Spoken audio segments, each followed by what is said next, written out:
Klub jamoasining bosh murabbiyi Jamshid Saidov. Jamshid aka, bugungi o'yin ustida fikrlaringizni bildirib o'tsangiz marhamat. Ну, что насчет этого можно сказать? Быстро гол пропустили. Быстро гол пропустили одну. И раскрылись, особенно второй тайм. За это такой крупный счет. С этой командой, как Фердинанд, может, ты чемпион, снимает открытый футбол. Нельзя играть. Это индивидуально. Футболистов много есть, которые могут использовать эти же ошибки, которые мы совершили.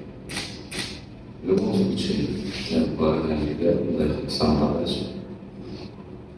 Будем готовиться на следующий год. Спасибо. Savollarga o'tamiz. Marhamat, Bekzodjon, sizdan boshlaymiz. Jamoa korotkий paslarni o'ynaganda birinchi bo'limda bu jarayon ish bergandek bo'ldi. Keyin ikkinchi bo'limga kelib Ulug'bek to'liq o'zlashtirdi bu uslubni. Lekin o'yin davomida Qizilqum shu uslubdan voz kechmagan holda o'ynashda davom etdi. Shuning uchun ham necha to'liq Qizilqumning hujumlarini yopdi. Shu fikrga munosabat. Повторяюсь, мы начали открытый футбол играть. То, что мы не должны были это делать. За это вот, за таких ошибок.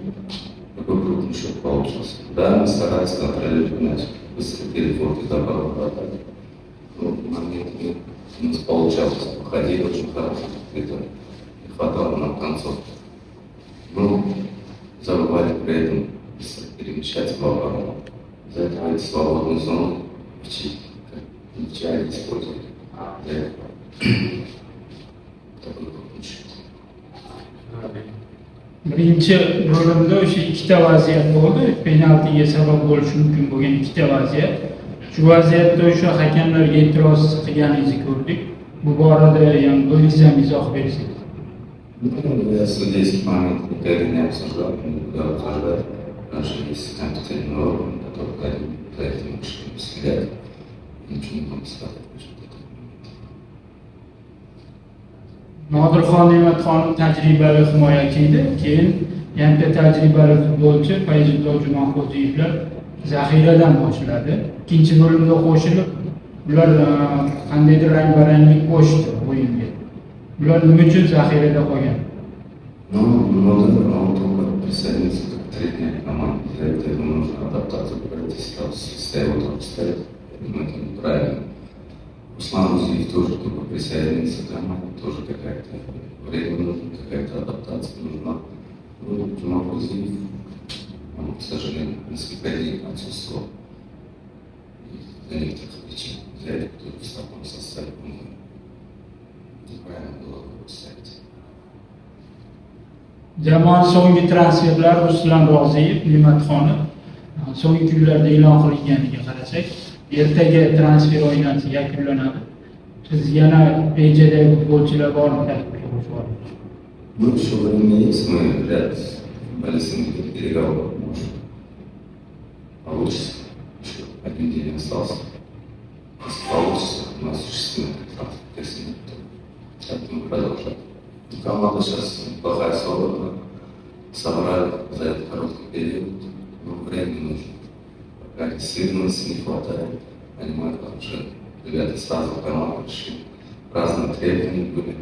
Какое-то время нужно. Сейчас отыграть время, мы не будем говорить. Они понимали, между ними будут. Tushunarli. Jamoa yirik hisobda yutqizganda butun jamoa aybdor bo'ladi, lekin bugun darvozabonni o'yiniga qanday baho berasiz? Masalan, zaxirada o'sha avvaldan siz bilan ishlagan Humoyunshoh Sayyodov ham bor. Ну, Фарход, он, я считаю, неплохо он сегодня отстоял. Там, если два гола таких были, курьезом какой-то рикошет. Он еще время нужно, чтобы потому что он долгое время не стоял, ему времени нужно. Но пока этого игрового времени не хватает из-за этого. Еще в данный момент Фарход номер один. Это будет время, будет возможность, и Советов тоже будет стоять. Rahmat. Savollar bormi? Savollar yo'q bo'lsa, Jamshid akaga minnatdorchilik bildiramiz. Keyingi o'yinlarda jamoaga omad tilab qolamiz. Spasibo большое, удачи в следующих